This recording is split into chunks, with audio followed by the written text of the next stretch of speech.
मध्य प्रदेश के विधानसभा चुनाव में भारतीय जनता पार्टी की लहर नहीं बल्कि सुनामी देखने को मिली।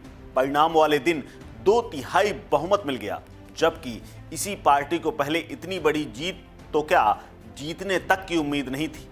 तमाम ऐसे नेता खुल करके ये बात कह रहे थे कि मैं तो चुनाव ही नहीं लड़ना चाहता, लेकिन जब जीत मिली तो ऐसी कि सुनामी आ गई और कांग्रेस पार्टी कहीं टिक नहीं पाई। लेकिन इस सब के बीच में शिवराज सरकार के तमाम मंत्रियों को मुंह की खानी पड़ी। वहीं कांग्रेस ने अब तक 63 सीटों पर जीत हासिल कर ली है और 3 सीटों पर अभी भी आगे पीछे का खेल जारी है।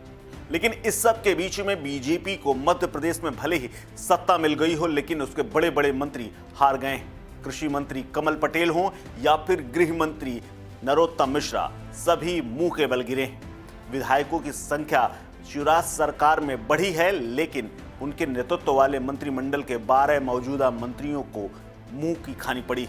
जिन प्रमुख मंत्रियों को हार का सामना करना पड़ा है, उनमें से अटेर से अरविंद भदौरिया, हरदा से कमल पटेल और बालाघाट से गौरी शंकर बिसेन का नाम भी शामिल है। इसके अलावा हारने वाले मंत्रियों में बड़वानी से प्रेम सिंह पटेल, बमोरी से महेंद्र सिंह सिसोदिया, बदनावर से राजवर्धन सिंह, ग्वालियर ग्रामीण से भारत सिंह कुशवाहा, अमरपाटन से राम खिलावन पटेल, पोहरी से सुरेश धाकड़ और परसवाड़ा से रामकिशोर कांवरे शामिल हैं। एक अन्य मंत्री और पूर्व मुख्यमंत्री उमा भारती के भतीजे राहुल सिंह लोधी खरगापुर से चुनाव हार चुके हैं।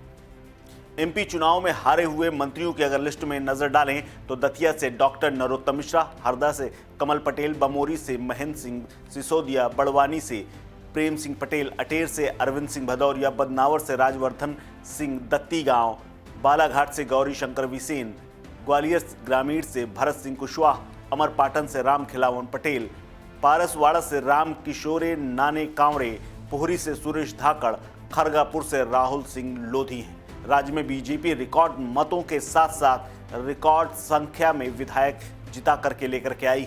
मोदी का चेहरा सामने होने के बाद बीजेपी को अप्रत्याशित तौर पर जीत हासिल हुई और अब उसे बधाइयां मिल रही हैं। लेकिन इन सब के बीच जिस तरह से एंटी इनकम्बेंसी की बात सामने आ रही थी और उसी का ये परिणाम है कि शिवराज सरकार के तमाम मौजूदा मंत्रियों को मुंह की खानी पड़ी।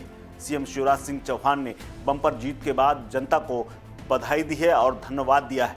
इसके अलावा उन्होंने इस जीत का श्रेय भी प्रधानमंत्री नरेंद्र मोदी के माथे पर गढ़ दिया है। लेकिन मुख्यमंत्री शिवराज सिंह चौहान के मंत्री कैसे हारे, इस पर पार्टी जरूर विचार करेगी।